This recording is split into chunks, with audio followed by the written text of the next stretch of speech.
not take any more time to hesitate. Let's get right into it. If we can go ahead and have these lights off, fellas, all the spots and all that stuff, and get right into our message. My girlfriend's on the front row. We've been dating now for almost 32 years, and so she's my little helper. She's been my nurse for the last few days, and I appreciated.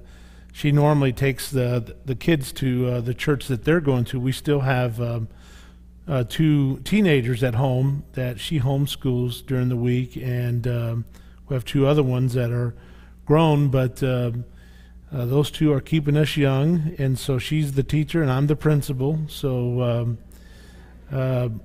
anyway, she decided she was going to come with me tonight, and I'm so grateful that she's here tonight. So if you get a chance, be sure to tell Carolyn hello before you leave tonight. We dealt with something last week that I thought I would like to share a little bit more with you tonight.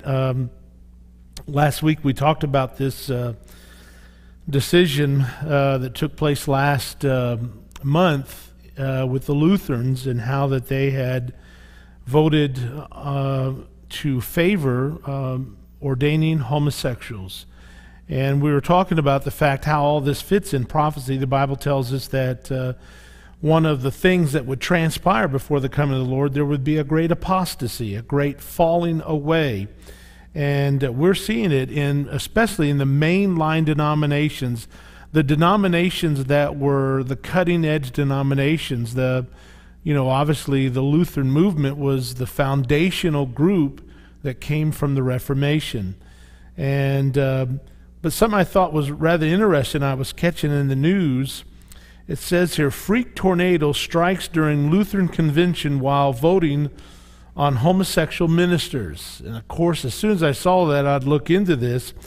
Listen to what this says. It says, while the Evangelical Lutheran Church in America, the ELCA for short, was holding its annual convention in downtown Minneapolis, attendees were using the facilities of the Minneapolis Convention Center and Central Lutheran Church, which is directly across the street.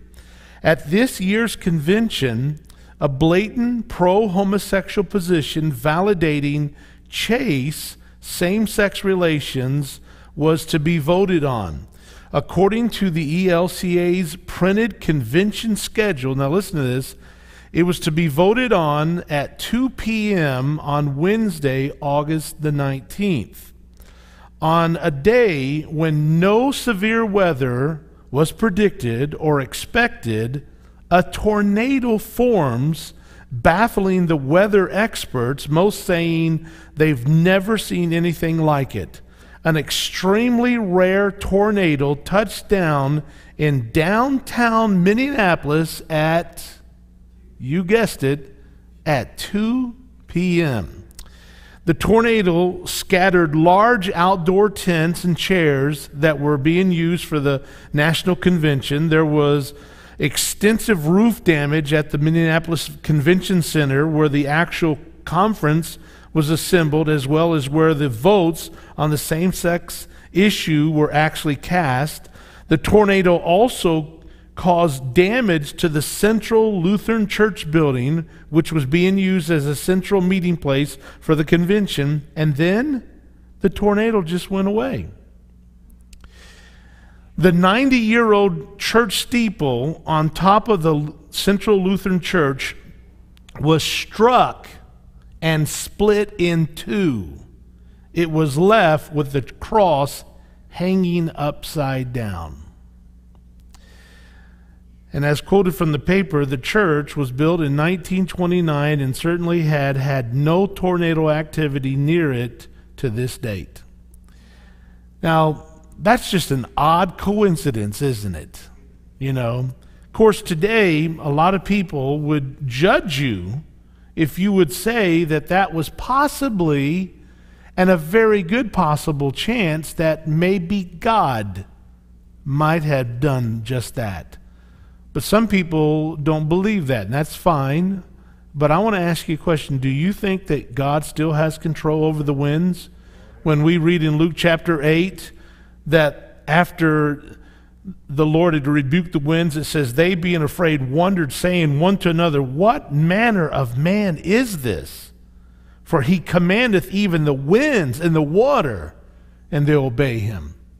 Do you really think the winds still have obedience to God? Amen. Now, with that in mind, I want to share something with you that I think is just, while we're on this little realm of thinking for a minute, something that's very, very current in the news. But let me just read this to you. This happened just a few days ago. Obama on brink of deal for Middle East peace talks, the headline said. Well, as soon as I saw that, I paid close attention. Here's what it says. The president is poised to seal a breakthrough deal that would allow him to announce a continuation of long-stalled Middle East talks. Most of you have kind of noticed that there's been a kind of a stall in this Middle East thing. Well, what's this? The Middle East peace plan that President Barack Obama will unveil soon involves the creation of a Palestinian Authority state by 2011 and the transfer of Islamic holy sites in Jerusalem, the main one being the Mount, the Holy Mount, on which the Temple Mount, that it will be given to the Arab Muslim sovereignty. Now that was decision was made on August the 25th. Then on August the 26th, Israel's Prime Minister Benjamin Netanyahu meets with U.S. Special Envoy to the Middle East for the Obama administration. His name is George Mitchell, and they met in London to discuss Obama's plans for this Palestinian Authority takeover in 2011. The exact same day, according to the authorities in Southern California, around 3:30 p.m., what we now are calling the station fire started and will continue, they're telling us now, well into the middle part of September. The bizarre thing is I was working on this afternoon, there's a special website that I go to now in California. It's their official blog for all disasters in California, fires and that type, and they update it every few hours. It was amazing as I was researching this, the exact same day that we send our men to tell Israel what we're going to force Israel to do about their promised land, we get struck. It's interesting so far. Now, this is September the 2nd.